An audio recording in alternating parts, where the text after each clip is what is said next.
কক্সবাজারের টেকনাফে শুরু হয়েছে আধুনিক প্রযুক্তিতে কোরাল বা ভেটকি মাছ চাষ। মৎস্য অধিদপ্তরের কারিগরি সহায়তায় টেকনাফের ঝিমংখালী এলাকায় বেসরকারি প্রতিষ্ঠান এটিআই অ্যাকোয়া ফার্ম কোরাল চাষের পাইলটিং প্রকল্পটি হাতে নেয়। প্রকল্পকে কেন্দ্র করে কক্সবাজারে কোরাল মাছ চাষের নতুন সম্ভাবনা দেখছেন উদ্যোক্তারা। কক্সবাজার প্রতিনিধি মোয়াজ্জেম হোসেন শাকিলের রিপোর্ট জানাচ্ছেন তামান্না জেনিফার। কক্সবাজারের টেকনাফে শুরু হয়েছে বাণিজ্যিক ভিত্তিতে কোরাল মাছের চাষ। প্রাথমিকভাবে থাইল্যান্ড থেকে কোরাল মাছের পোনা এনে খামারে এই চাষ করা হচ্ছে। এতে সফল হচ্ছেন উদ্যোক্তারা। ফলে বাংলাদেশের মৎস্য খাতে নতুন সম্ভাবনা দেখছেন বিশেষজ্ঞরা। আমরা যখন চাষ করতে যাই তখন আমাদের পোনার দরকার হয়, ফিডের দরকার হয়। তো এই চ্যালেঞ্জটা আসলে মোকাবেলা করার জন্য প্রথম উদ্যোগ হিসেবে পাইলট হিসেবে যে বাংলাদেশে ফিড বেস চাষ হয় কিনা।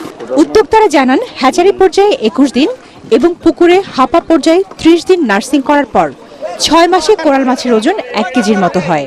টেকনোলজি প্লাস ফান্ডিং এবং এটাকে দীর্ঘমেয়াদে কিভাবে এই ফলপ্রসূ করা যায়, যেটাকে আমরা সাস্টেইনেবল ফার্মিং বলবো, সেটা কিভাবে করা যায় এই নিয়ে কাজ করার বিষয় আছে। বর্তমানে কোরাল বা ভেটকি মাছের বাণিজ্যিক খাদ্য নির্ভর উৎপাদনে সরকারের বাণিজ্য মন্ত্রণালয়ের বিজনেস প্রমোশন কাউন্সিল এবং Bangladesh shrimp and fish foundation এগিয়ে এসেছে।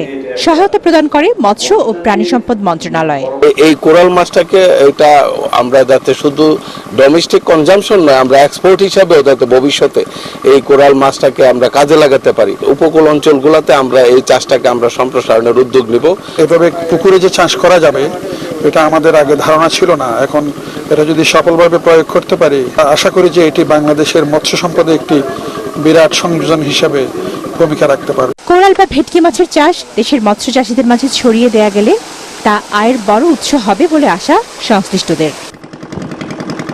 Bureau report, ATN Bangla.